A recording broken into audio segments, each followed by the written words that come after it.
Come and let us go up to the mountain of the Lord, unto the house of our God. Come and let us go up to the mountain of the Lord, unto the house of our God. And He will teach us of His ways, and we will walk in His paths. For the law shall go forth from Zion, and the word of the Lord from Jerusalem.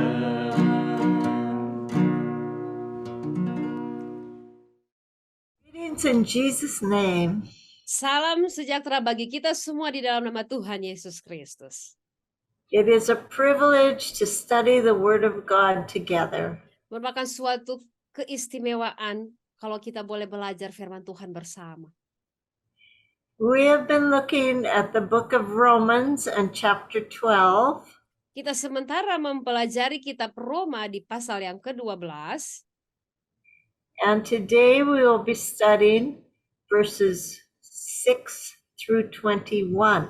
Dan hari ini kita akan belajar bersama di dalam ayat yang ke-6 sampai ayat yang ke-21 dari pasal yang ke-12 kitab Roma ini.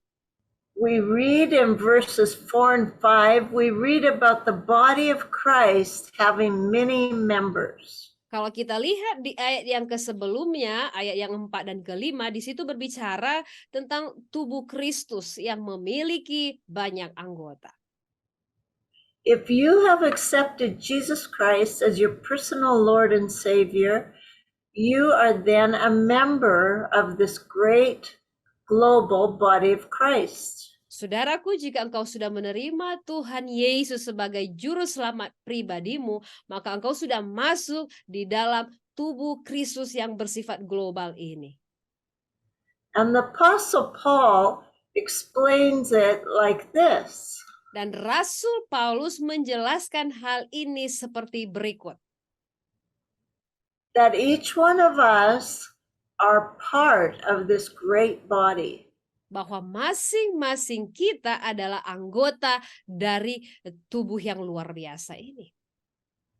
If you look at the human body, there are many parts. Kalau kita memperhatikan tubuh manusia, ada begitu banyak bagian-bagiannya. It is the same in the body of Christ. Sama hanya dengan tubuh Kristus. But all of us are joined together through Jesus Christ and faith in His blood.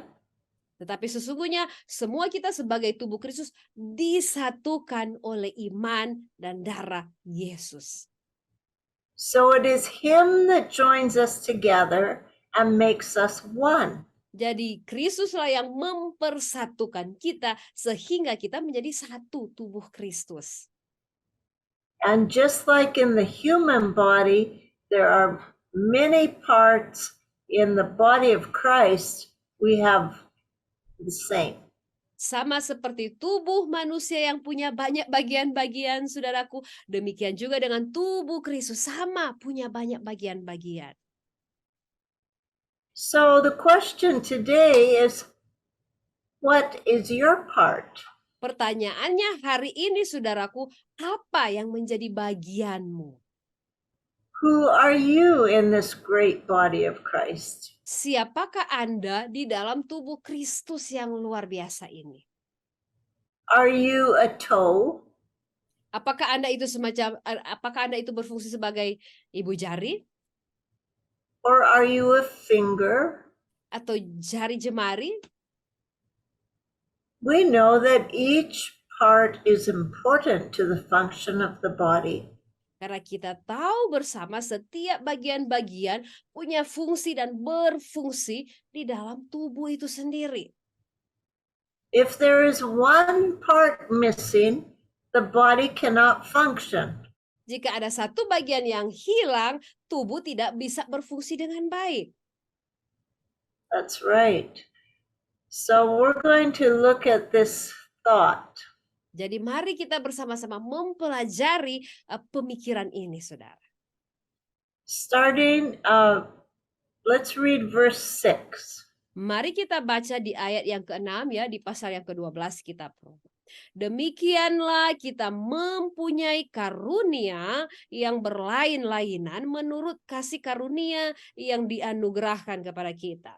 Jika karunia itu adalah untuk bernubuat, baiklah kita melakukannya sesuai dengan iman kita. So he mentions two things here. Di sini ada dua hal yang disampaikan oleh Rasul Paulus. He mentions prophecy, Dia berbicara tentang nubuat, and he tells us that we are to use the prophecy according to the grace that we have been given. dan di situ disampaikan kepada kita bahwa jika kita memiliki karunia bernubuat, hendaklah kita melakukannya sesuai dengan anugerah yang telah diberikan kepada kita. Or according to the portion of faith that we have. Atau berdasarkan ukuran iman yang kita miliki.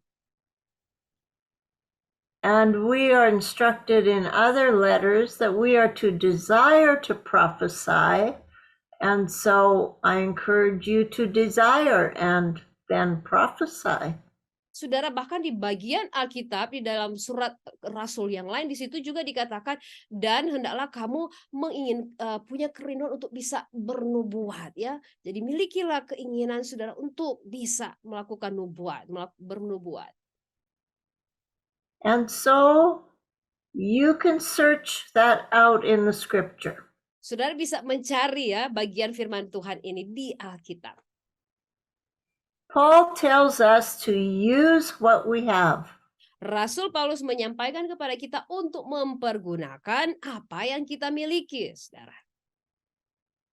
In the area of gift.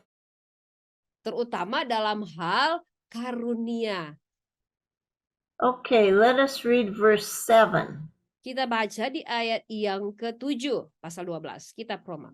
Jika karunia untuk melayani, baiklah kita melayani. Jika karunia untuk mengajar, baiklah kita mengajar. So whatever ministry you've been given, you are to develop that. You are to work at that. Jadi saudara, apapun pelayanan yang Tuhan sudah percayakan kepada Anda harus mempergunakannya dan mengembangkannya. We do not want to hide our gifts and not use them. Jangan kita menyimpan ya karunia kita dan tidak mau mempergunakannya. We might say, well, that person has better gifts than I do. Saudara, mungkin kita beralasan seperti ini ya. Orang itu memiliki karunia yang jauh lebih baik dari apa yang saya miliki. But God doesn't look at it that way. Tetapi Tuhan tidak melihat seperti itu. He says, whatever you have, in whatever measure you have, I want you to use it. Tuhan berkata bahwa apapun yang engkau miliki dalam ukuran apapun itu, aku Tuhan mau agar supaya engkau mempergunakannya, memfungsikannya. Because if you do not use it, then it is no good to you and it is no good to the body of Christ. Karena saudaraku, jika Anda tidak mempergunakan, tidak memfungsikan karunia itu tidak baik untuk Anda, itu buruk untuk Anda, bahkan juga itu tidak baik dan itu buruk bagi tubuh Kristus. You might have the most excellent gift. Anda mungkin memiliki karunia yang sangat luar biasa, sangat excellent. Or excellent ministry. Atau pelayananmu adalah pelayanan yang sungguh luar biasa. But if you do not activate it, it is of no value. Tetapi jika Anda tidak mengaktifkannya, tidak ada nilainya, saudara. You are in a living body of Jesus Christ. Karena Anda sekarang adalah tubuh yang hidup dari Yesus Kristus. And to be alive, you must be active. Dan untuk Anda bisa betul-betul sungguh-sungguh hidup, saudara, Anda harus aktif. In 1 Chronicles 28, verse 10 and 20, we see the same concept. Nah, saudaraku, kalau kita melihat di kitab 1 Tawarik 28 ayat 10 dan 20, di situ kita melihat ada konsep yang sama ya dengan Roma 12 tadi. This is King David had left instructions to his son Solomon to build the temple. Nah, kalau kita lihat di kitab 1 Tawarik itu, di situ Raja Daud memberikan instruksi atau petunjuk kepada Salomo untuk bagaimana dia nantinya akan membangun bait suci. You might say that was the greatest mandate that man was ever given. Saudara, Anda mungkin bisa saja berkata, wah itu mandat ya atau perintah yang luar biasa yang pernah diberikan dari seseorang kepada orang yang lain. King David had wanted to build that temple. Raja Daud sangat ingin ya untuk dia bisa bangun bait suci. But because he had shed many, he killed many people, he was not Tetapi saudaraku, karena Raja Daud sudah banyak menumpahkan darah banyak orang, maka dia itu istilahnya tidak layak untuk melakukan pembangunan bait suci ini. God purposed that Solomon would build that temple. Maka Allah merancangkan Raja Salomo lah yang nantinya akan membangun bait suci. So let us read those two scriptures, please. Mari kita baca di dalam kitab 1 Tawarik pasal 28 ayat 10 dan ayat yang ke-20. Ayat 10, firman Tuhan berkata demikian, camkanlah sekarang, sebab Tuhan telah memilih engkau untuk mendirikan sebuah rumah menjadi tempat kudus. Kuatkanlah hatimu dan lakukanlah itu. Ayat yang ke-20. Lalu berkatalah Daud kepada Salomo anaknya, kuatkan dan teguhkanlah hatimu dan lakukanlah itu. Janganlah takut dan janganlah tawar hati. Sebab Tuhan Allah, Allahku menyertai engkau. Ia tidak akan membiarkan dan meninggalkan engkau sampai segala pekerjaan untuk ibadah di rumah Allah selesai. This great task was entrusted to Solomon. Pekerjaan yang luar biasa ini dipercayakan kepada Salomo. But what if Solomon refused to do it? Tetapi bagaimana jika sekiranya Salomo menolak untuk tidak melakukan hal ini? What if he got scared and said, I can't do that? Bagaimana jika sekiranya si Salomo ini menjadi takut dan berkata, wah saya tidak bisa melakukan semuanya ini. Solomon had to step forward in faith and say, yes, I will be obedient and I will do what God wants me to do. Salomo dia harus maju melangkah dengan iman dan berkata, ya saya akan lakukan apa yang Tuhan kehendaki untuk saya lakukan. In the English in verse 10 it says, take heed now. Now the word heed means pay attention. Kalau kita melihat di dalam ayat yang ke-10, sangat jelas di situ dalam bahasa Indonesia sudah sangat jelas dikatakan camkanlah sekarang. Camkanlah artinya kita harus memberi perhatian sepenuhnya, saudara. All of King Solomon's focus was on building this temple. Jadi Salomo harus memberikan segalanya, memfokuskan segala-galanya untuk satu hal ini, membangun bait suci, rumah Tuhan. And us also, we need to pay attention to the ministry God has given us to do. Sama seperti dengan kita juga, kita harus betul-betul saudara camkan ya, betul-betul memperhatikan dengan sepenuhnya apa yang Tuhan kehendaki untuk kita lakukan. You have been entrusted with a portion of God's kingdom to build it. Karena kepada engkau Tuhan sudah mempercayakan sesuatu untuk bisa membangun tubuh Kristus. And maybe you can't do it yourself.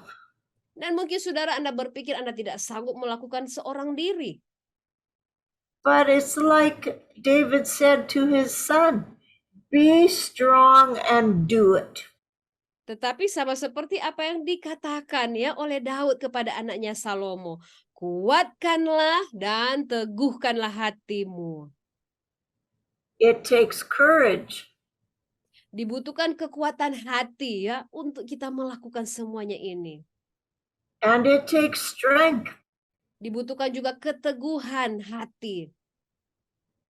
And many challenges are there before you. Karena di hadapan kita akan ada banyak tantangan demi tantangan yang menanti kita. But King David told his son, don't be afraid because the Lord your God is with you. Tetapi Daud berkata kepada Salomo, dia menguatkan Salomo, dia katakan janganlah takut dan janganlah tawar hati sebab Tuhan Allah menyertai engkau. He will not fail you. Tuhan tidak akan pernah membuat engkau kecewa atau gagal. He will not forsake you Tuhan tidak akan pernah meninggalkan dan membiarkan engkau until you have finished the house of the Lord. sampai engkau menyelesaikan pekerjaan membangun rumah Tuhan atau membangun bait suci. So let us take courage by looking at King Solomon's example. Jadi saudaraku, lewat teladan yang diberikan oleh Salomo, mari kita menguatkan dan meneguhkan hati kita. Okay, we'll go on to verse 8. Kita lanjut di ayat yang ke-8. Jika karunia untuk menasihati, baiklah kita menasihati. Siapa yang membagi-bagikan sesuatu, hendaklah ia melakukannya dengan hati yang ikhlas. Siapa yang memberi pimpinan, hendaklah ia melakukannya dengan rajin. Siapa yang menunjukkan kemurahan, hendaklah ia melakukannya dengan sukacita. So verse 8 deals with 3 things. Di dalam ayat ke-8 ada 3 hal tercantum di dalamnya. Number 1 is giving. Yang pertama adalah memberi atau membagi-bagikan sesuatu. That is one thing that we need to do when we come into the Lord's kingdom. Saudara, membagi-bagikan adalah hal yang perlu kita lakukan di saat kita masuk dalam kerajaan Allah. And how do we give? We give generously and simply. Dan bagaimana cara kita memberi atau membagi-bagikan? Di situ dikatakan berikanlah dengan hati yang ikhlas. In the Old Testament that we're taught to give tithes or 10%. Dalam perjanjian lama kita diperintahkan untuk memberi 1/10 atau 10%. But in the New Testament, we read that we have freely received, therefore we are to freely give. Tetapi di dalam perjanjian baru di situ dikatakan kita sudah diberikan, kepada kita diberikan dengan cuma-cuma, maka kita juga harus belajar memberi dengan cuma-cuma, saudara. So I encourage you to be generous in your giving. Maka saya rindu memberi dorongan, Bapak Ibu Saudara sekalian, berilah dengan segala keikhlasan ya, saudara. And you will learn that you will not lack. Dengan demikian Anda akan belajar bahwa dengan Anda memberi, Anda tidak akan pernah kekurangan, saudara. I want to tell you a little testimony. Saya rindu berbagi sedikit kesaksian dengan saudara sekalian. Jesus has taught me in this area. Yesus mengajar saya di area ini dalam hal memberi, saudara. It is a big challenge. Ini ada satu tantangan yang besar, saudaraku. One morning I was praying. Satu pagi saya sedang berdoa. And the Lord told me that a lady would be coming to my house that day. Tuhan berkata kepada saya, ada seorang wanita yang akan datang berkunjung ke rumahmu. And she was going to be asking me for food. Dan wanita ini akan meminta makanan dari engkau. And money. Dan juga meminta uang. And the Lord told me the amount to give her. Dan Tuhan menyampaikan kepada saya agar supaya saya memberikan apa yang diminta oleh wanita itu nantinya. And he said, I want you to go to your cupboard and empty it of all the food there. Dan Tuhan berkata kepada saya, kamu harus pergi ke lemarimu ya, dan kosongkan lemarimu, segala makanan itu, keluarkan semua yang ada di lemari. And I want you to be ready for this lady. Dan saya mau engkau siap-siap untuk menyambut kedatangan wanita itu. Well, I did save some noodles for the evening meal. Tetapi saya ada menyisakan sedikit mie ya untuk makan malam kami. And I had a very hungry teenager in my house at that time. Dan pada waktu itu saya punya anak-anak saya yang masih remaja yang sangat kelaparan. And he loved his food. Dan mereka ini suka sekali dengan makanan mereka. Mereka doyan dengan makanan mereka. Well, he came home from school. Ketika mereka kembali pulang rumah dari sekolah, and he looked in the cupboard. Anaknya ini ketika dia pulang dari sekolah dan dia melihat di lemari makan mereka. And he said, "Where's the food?" Anak saya bertanya kepada saya, "Ma, mana makanannya?" Well, I told him. Saya sampaikan kepada anak saya. I said, "You have to trust the Lord." Saya sampaikan kepada anak saya, engkau harus belajar percaya kepada Tuhan. Later that day, the lady came. Kemudian selanjutnya datanglah wanita itu. Dia datang berkunjung ke rumah saya. And she asked for food. Wanita itu meminta makanan dari saya. And she asked for money. Dia juga minta uang. And I had it all there ready for her. Dan saya sudah menyiapkan segala sesuatunya ini ya, siap untuk saya berikan kepada wanita ini. She was heran. Dia sangat terheran-heran, saudara. But the blessing that came to me was that the next day the Lord more than filled my cupboard, so there was no room for all the food from another Western country. Tetapi saudaraku, hari selanjutnya, besoknya, Tuhan memenuhi lemari makanan saya melimpah-limpah banyak sekali sampai tidak ada tempat untuk menaruh makanan ya, yang pada waktu itu diberikan oleh satu perusahaan Amerika buat kami. And this was food that we couldn't even buy in the country we lived in. Dan makanan yang mereka beri kepada kami adalah makanan-makanan yang bahkan kami tidak bisa beli di negara di mana waktu itu kami tinggal, saudara. So when we obey the Lord, jadi saudaraku, di saat kita taat kepada Tuhan, He pours out an abundance beyond anything we can ask or think. Maka Tuhan sanggup melimpahkan kepada kita berkat-berkat yang melimpah ruah, bahkan jauh melebihi dari apa yang kita bisa pikirkan sebelumnya. And my son learned a lesson. Dan anak saya mendapatkan pelajaran yang luar biasa di sini. To trust the Spirit of the Lord. Untuk percaya kepada Roh Allah. I hope that blesses you. Sangat berharap kesaksian saya ini bisa memberkati Bapak Ibu Saudara sekalian. Okay, number 2, it tells us to rule diligently. Dan hal yang kedua yang kita pelajari di ayat yang ke-8 ini adalah bagaimana kita memimpin dengan rajin. So if you are a leader, the main thing you need is diligence. Saudaraku, jika Anda seorang pemimpin, hal utama yang Anda butuhkan adalah kerajinan. Do not be lazy. Jangan malas-malas, saudaraku.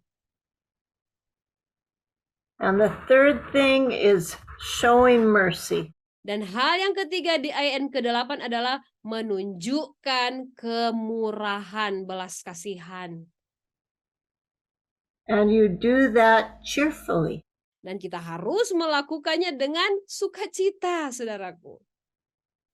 Amen. Now, verse 9 and 10, let's read those two. Kita lanjut di ayat yang ke-9 dan yang ke-10 dari pasal 12 kitab Roma. Hendaklah kasih itu jangan pura-pura. Jauhilah yang jahat dan lakukanlah yang baik. Hendaklah kamu saling mengasihi sebagai saudara dan saling mendahului dalam memberi hormat. So, when we love, we must love in a pure manner. Saudaraku, di saat kita mengasihi, marilah kita mengasihi dengan penuh kemurnian dan ketulusan. And be kind to one another. Saudaraku, berbuatlah baik antara satu dengan yang lainnya. And the way we can do that is honor the other person more than ourselves. Dan bagaimana kita melakukan semuanya itu? Kita melakukannya dengan kita menghormati orang lain. And we know that those things are not easy to do. Dan kita ketahui bersama untuk melakukan semua hal-hal tadi adalah hal yang sulit, tidak mudah. But when we think about it and ask the Lord to help us, we are more than able to do that. Tetapi jika kita mau memikirkannya, merenung-renungkannya, dan meminta Tuhan menolong kita melakukannya, maka kita sanggup melakukan semuanya itu, saudara. So verse 11 is talking about being diligent in serving the Lord. Ayat yang ke-11 berbicara bagaimana kita menjadi rajin dan bagaimana kita melayani Tuhan. Janganlah hendaknya kerajinanmu kendor, biarlah rohmu menyala-nyala dan layanilah Tuhan.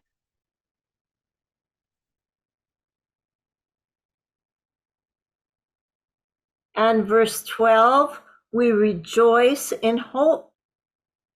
Ayat yang ke-12, kita bersukacita dalam pengharapan. And we're patient in our tribulation. Dan kita bersabar dalam kesesakan. And the way we can do that is be in prayer. Dan semuanya itu bagaimana kita melakukannya? Kita melakukannya dengan tekun dalam doa, saudara. In verse 13, it tells us to be hospitable to saints. Ayat yang ke-13, bagaimana kita membantu orang-orang kudus, bersikap ramah kepada sesama orang-orang kudus. If you know one of the saints have a need, well, be kind, give to them, help them. Saudaraku, jika engkau mengetahui ada orang kudus yang lagi ada kebutuhan, berbuat baiklah kepada mereka dan tolonglah mereka dalam kebutuhan mereka itu. In verse 14, our attitude to those who persecute us is to bless them. Ayat yang ke-14 tentang sikap kita kepada orang-orang yang menganiaya kita. Bagaimana? Kita harus memberkati mereka, saudara. And in verse 15, we're to rejoice with those who rejoice. Dan di ayat yang ke-15 di situ dikatakan bagaimana kita bersukacita dengan orang yang bersukacita. And we're to weep with those who weep. Dan kita menangis dengan orang yang menangis. Verse 16, it emphasizes an attitude of humility toward each other. Ayat yang ke-16 itu menekankan sikap kerendahan hati kita kepada orang lain. And verse 17 is, don't be mean to those who are mean to you. Ayat yang ke-17, bagaimana supaya kita tidak berbuat jahat kepada orang yang berbuat jahat kepada kita. And verse 18, you live peacefully with all men. Dan ayat yang ke-18, bagaimana kita hidup dalam perdamaian dengan semua orang. And verse 19 tells us, don't repay others. God's going to do that. Ayat yang ke-19, bagaimana supaya kita jangan membalas dendam kepada orang lain yang berbuat jahat kepada kita. Biarlah Tuhan yang menuntut pembalasan.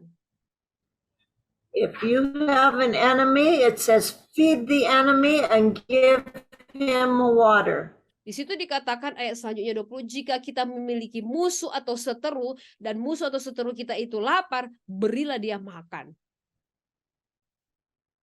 In other words, be kind to him. Dengan kata lain, berbuat baiklah kepada musuhmu. And verse 21 concludes it by telling us to not be overcome by evil, but to overcome evil with good. Dan ayat yang ke-21 adalah kesimpulan dari kesemuanya itu yang menganjurkan kepada kita agar supaya kita janganlah kamu kalah terhadap kejahatan, tetapi kalahkanlah kejahatan dengan kebaikan. So may you be blessed as you activate the ministry and the work of God within your life.